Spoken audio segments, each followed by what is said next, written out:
The Line, Saudi Arabia's biggest smart city mega project. The Line is a linear smart city that is currently being built in Saudi Arabia in Niam, Tabuk province.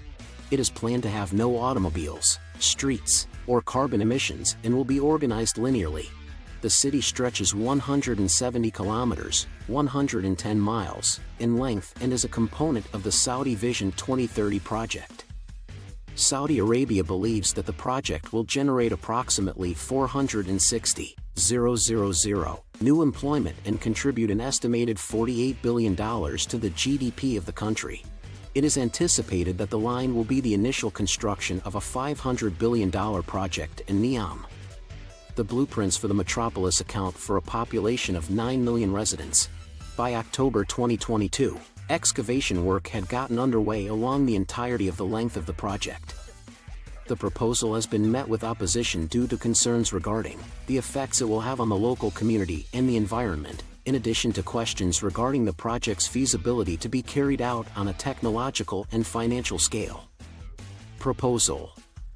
The intended length of the line is 170 kilometers, 110 miles, and it will keep 95% of the natural environment in Niam intact. It will extend from the coast of the Red Sea up to the city of Tabuk.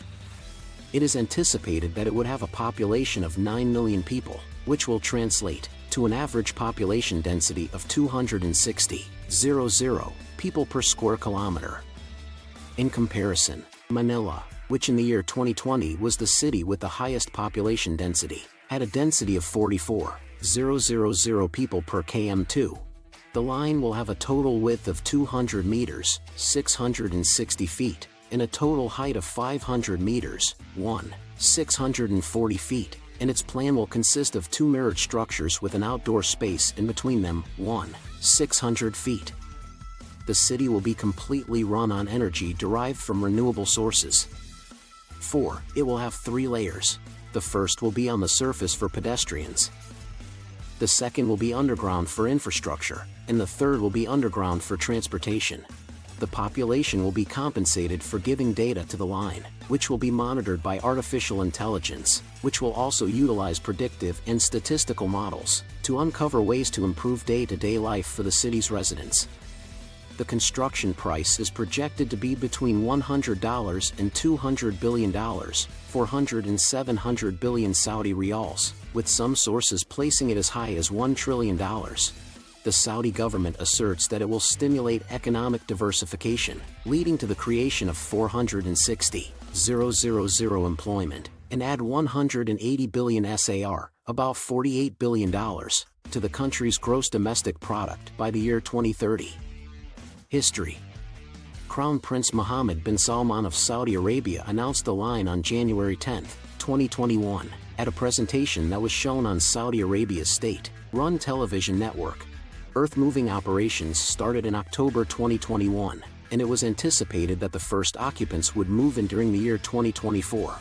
As of July 2022, it was anticipated that the initial stage of the project would be finished in the year 2030. On July 25, 2022, Crown Prince Mohammed bin Salman, who is also the chairman of the board of directors for NEOM, issued a statement and published a promotional video. As a result, the initiative received additional prominence in the mainstream media. This resulted in concerns being raised regarding the quality of the design as well as environmental concerns. Critics were concerned that the project would result in the creation of a dystopian and artificial facility, which would impact the migration of birds and wildlife and had already resulted in the displacement of the Huaytad indigenous tribe. Reception. In an interview with Dezeen, an associate professor at Princeton University, named Marshall Brown stated his belief that in the process of urban planning on such a large scale, it would be difficult to achieve the slick and futuristic aesthetic that is depicted in the concept art due to the large number of factors that are involved. Brown made this statement in response to a question about whether or not he thought it would be possible to achieve this aesthetic. The line has been compared by Hélène Chartier of C40 Cities to earlier linear city plans that were never built, such as Soria's design from 1882, and a proposal for a linear town in New Jersey from 1965. Both of these plans were never built. The Dutch architect Wynnie Maas stated that even though he would consider it a dream come true to reside in such a setting, he felt that the structure's profile, as seen in the concept image, was boring and that it would allow for unfavorable wind flow through the inside. He lauded the overarching idea of addressing issues of densification and temperature regulation within the city itself. According to Philip Oldfield, a professor at the University of New South Wales, the quality of life in a city is more likely to be determined by its level of effective management than by the aesthetic appeal of its architecture. Because you cannot create a 500-meter tall structure out of low-carbon materials. According to Oldfield, the project will have a carbon footprint of approximately 18 gigatons of CO2 equivalent in the glass, steel, and concrete. He stated that the 170-kilometer profile would create a barrier on a huge scale to nearby ecosystems and migratory animals, comparable to that which is formed by motorways, and that the mirrored external facade would be hazardous for birds. Researchers on digital rights such as Vincent Mosco have suggested that the city's data collection scheme could make it a surveillance city. This is due to arrangements that would distort consent to sharing data, as well as the fact that Saudi Arabia's poor human rights record might imply that data could be misused. Joseph Bradley, CEO of NEOM, stated that the NEOM coordinators were working to resolve privacy issues and that Saudi Arabia has a statute protecting personal data. In addition to the merits of the city that was going to be built, there was also an investigation into the activities that the Saudi government was taking to pursue the project. Shadli, Ibrahim, and Atala al-Huwaidi, who were all members of the Hawatat tribe, were given the death sentence in October 2022 because they refused to leave their village for the NEOM megaproject to be completed.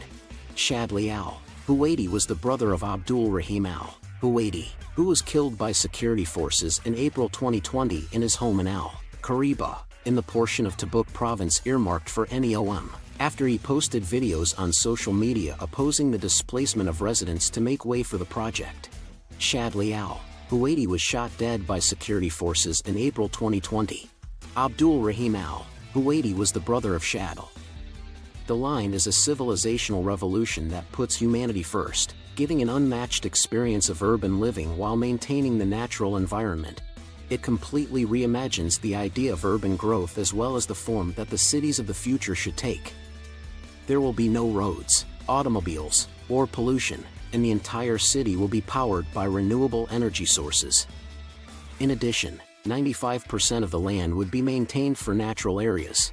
In contrast to traditional cities, the health and well-being of the population will take precedence over matters of transportation and infrastructure. Merely 200 meters in width, but 170 kilometers in length and 500 meters above the water's surface, the line will discuss the problems that humanity is currently facing as a result of modern city living and will shed light on many ways that people can spend their lives. We are unable to ignore the livability and environmental challenges that are currently confronting the cities of our globe, and NEOM is at the forefront of bringing innovative and novel solutions to solve these problems.